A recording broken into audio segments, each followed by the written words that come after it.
ආයුබෝවන් මම අද ඔයාලට කියලා දෙන්න යන්නේ පොගනාටම් වල ජීවන චක්‍රය ගැන. ඊට කලින් මම ඔයාලට කියලා දෙන්නම් ජීවන චක්‍රයක් කොයි වගේද කියලා. ජීවන චක්‍රය ගත්තාම පුතේ ශාක පරම්පරා දෙකක් තියෙනවා. එකක් තමයි බීජාණු ශාක පරම්පරාව.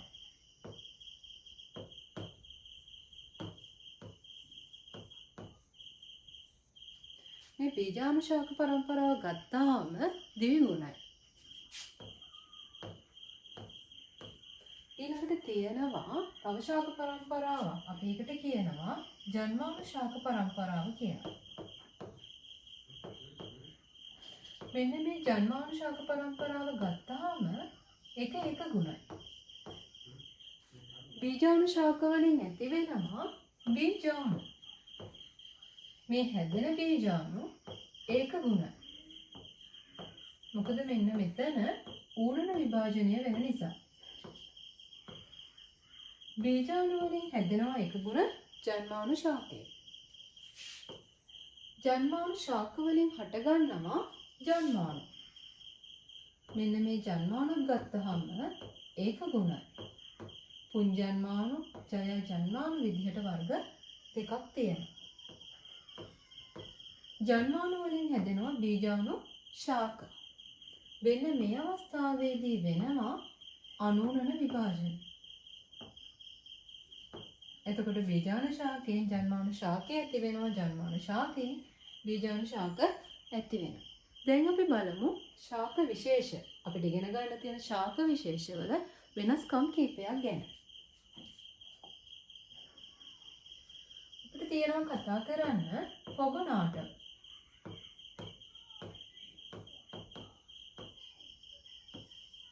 නෙෆ්‍රොලිපිස්,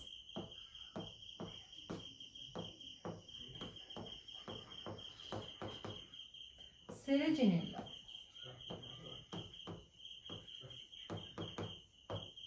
සයිකැස්, ඇන්තොෆයිටා. මෙන්න මේ ශාක විශේෂ ගත්තහම පුතේ මෙන්න මේ ජීවන චක්‍රයේ පොගනාටම් වල ප්‍රමුඛ ශාකය වෙන්නේ ජන්මාණු ශාකය.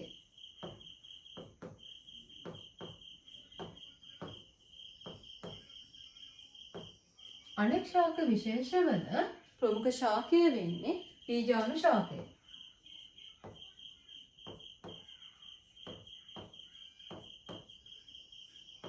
ඊළඟට මෙන්න මෙයාලා හදන බීජාණුත් වෙනස්.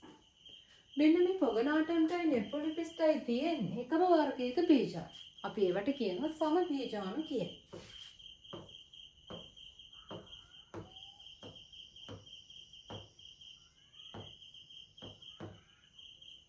මෙන්න මෙතන සෙලජිනෙල්ලා, සයිකැස්, ඇන්තොෆයිටා ගත්තාම එයාලට තියෙන්නේ වෙනස් වර්ගයේ සුද්ධ බීජාණුයි මහා බීජාණු විදිහට වර්ග දෙකක බීජාණු.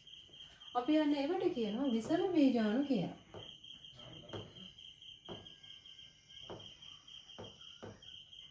දැන් අපි මේ වෙනස්කම් එක්ක කතා කරන්න යමු පොගනාටම් වල ජීවන චක්‍රය. මෙන්න මේ විදිහටයි පොගනාටම් වල ජීවන චක්‍රය තියෙන්නේ. එතකොට මම මුලින්ම ඔයාලට කියලා දෙන්නම් පොගනාටම් වල ජන්මාණු ශාකය ගැන.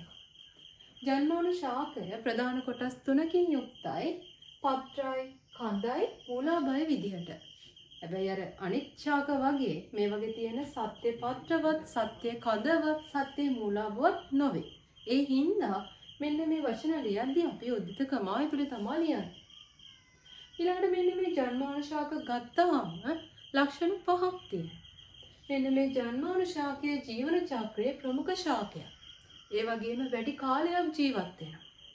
ඒ වගේම තමයි මෙන්න මේ ශාකය බීජාණු ශාකයට සාපේක්ෂව විශාලයි. ඊළඟට ප්‍රභා සංශ්ලේෂක හැකියාව තියෙනවා.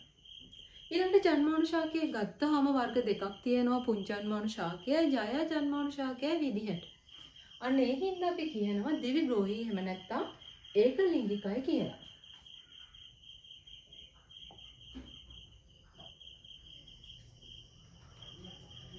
මෙන්න මේ රූප සටහනේ දකින්න පුළුවන් ඔයාලට මෙන්න මේ පොගනාටම් වල තියෙන ජන්මාණු ශාකයයි ජන්මාණු ශාකයේ මත තියෙන මෙන්න මේ බීජාණු ශාකය.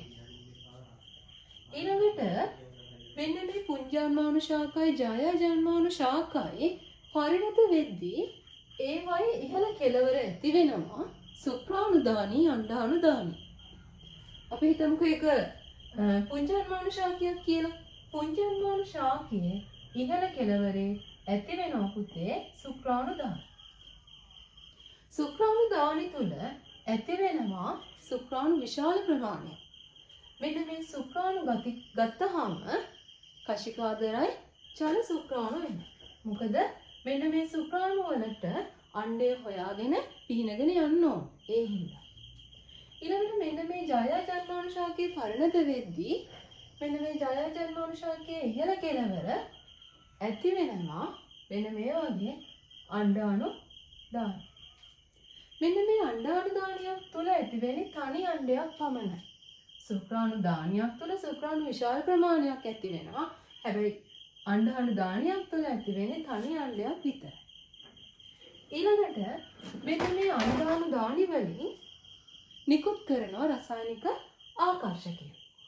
අන්න ඒකට ප්‍රතිචාරයක් විදිහට මෙන්න මේ සුක්‍රාණු බාහිර ජලයේ පිහිනගෙන ඇවිල්ලා මෙන්න මේ අණ්ඩාණු දානියෙන් ඇතුල් වෙලා මෙන්න මේ තනි අණ්ඩය හොයාගෙන යත් එක්ක එකතු වෙනවා. ඔන්න ඔය ක්‍රියාවලියට තමයි කියන්නේ සංශ්ලේෂණය කියලා. ඒතකොට සංශ්ලේෂණය වෙන්නේ ජය ජන්මාණු ශාකයේ තියෙන අණ්ඩාණු දානි.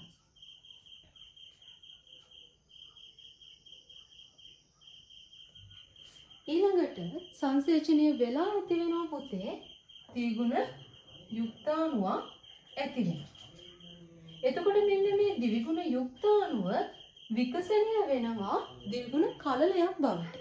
ඒ කලලය තමයි විකසනය වෙන්නේ බීජාණු ශාකය බවට. මෙන්න මේ බීජාණු ශාකය ගත්තාම කොටස් 3කින් යුක්තයි. මෙන්න මේ විශාල වන කොටසට කියනවා බීජාණු දානිය කියලා. අන්න ඒකට කියනවා ස්පෝටිකාව කියලා. එතකොට මෙන්න මේ වෘත්තයක් වගේ කොටසට කියනවා තන්ත්‍රය කියලා. ඊළඟට මෙන්න මේ කොටසට කියනවා පාදය කියලා. එතකොට මෙන්න මේ පාදයෙන් තමයි ජය ජන්මාණු ශාකයට සම්බන්ධ වෙලා තියෙන්නේ. ඒ වගේම පාදයේ තවත් කෘත්‍යයක් තියෙනවා. මෙන්න මේ බීජාණු ශාකයට අවශ්‍ය ජලය පෝෂක වගේ අවශෝෂණය කරලා දෙන්නේ මෙන්න මේ පාදය හරහා. ඊළඟට මෙන්න මේ බීජාණු දානිය. එහෙම නැත්නම් මෙන්න මේ ස්පෝටිකාව. ඒක ඇතුලේ වෙනවා ඌනන. ඌනන විභාජනය වෙලා ඇති වෙනවා පුතේ අර ප්‍රමාණයෙන් සමාන එකම වර්ගයේ බීජාණු. අන්න ඒවට කියනවා අපි සම බීජාණු කියලා.